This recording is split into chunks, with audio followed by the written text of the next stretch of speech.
Nakakalungkot isipin na malapit na talaga siya matapos.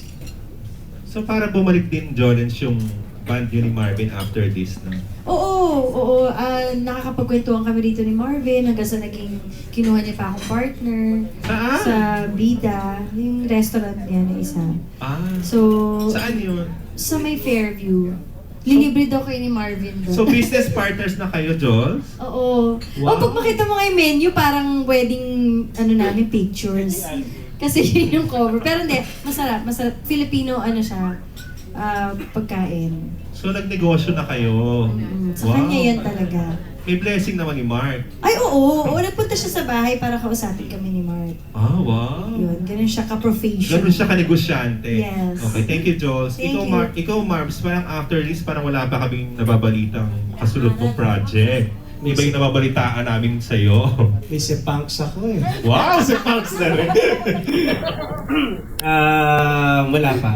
Babalik kasi ako sa school. Mag-aaral ako ulit. Ano ang aralin mo, Marbs? ME sa Ateneo. Magma-masters ka na ng... Entrepreneurship. Wow! Taray! Hindi pa ba sapat yung isang daang restaurant? Kailangan pang mag-prepare. Wow! Kailangan kamusta magdagdag ng kaalaman. Kamusta tong magtatapos na yung show, Marbs? Napakasaya. It was a very wonderful 7 months. Sabi nga ni Jolina, masaya yung yung time na nag-taping kami, tapos na-delay. So, ginawa namin ako din mag-party-party. Nagkaroon kami ng Christmas party, ganyan. Ang wini-wish nga namin magka-Christmas party ulit eh. Baka yung last day natin ang theme Christmas party na lang. May party tayo sa Batangas. Nga pala. Ayun, so invited po kayo sa Batangas. Ayan. So, I'm very thankful for the show. So, ba't mo naman na-invite si Jones mag-business? Encourage mo rin siya. Si Mark, nakuha na siya personally. Kunin ko siya professionally.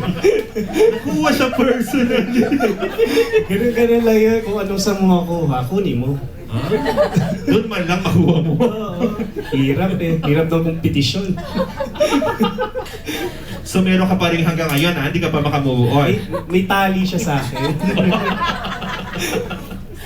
So paano Si Pax. Paano yun? Hands-on kayo doon sa business nyo? Hands-on ako kay Jolina. Yes, minsan. Si Jolina dumadaan doon minsan sa Fairview. Kailan ka ba kasi magjojowa, Marvin?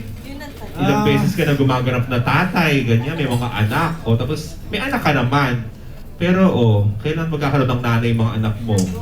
May sipangs kasi ako eh. Wow. Parang hindi na bago May yung sipangs yun. magamit lang First, new word. New vocabulary. New word mo, luma-luma na sa amin, Marvin Kaya naman, delayed ako. ano nga hindi mo sinagot? Kailan naghanap ka ba? Di ka nainggit kay Jolens, ideal family, yung gano'n. Inggit na Happy inggit. siya ganyan. Ano? Happy siya na ganyan. Ay, ba't mo naman nasabi, Jols? Hindi, di ba, Marbs? Kasi tinatanong ko yan minsan kung kailan siya mag-settle down, Sabi niya, happy pa siya ngayon. Alam ni Jolina lahat kung gaano ako saya. Wow. So, happy ka na ng ganyan. Happy, ang pangangatawan niya, happy. Ganun. Happy siya kumain. Happy siya. Okay, thank you. Thank you, Alan. May follow-up question lang si Manay. Marvin, ilan ang restaurant mo lahat? Ilan po ka? Mga 40-something po.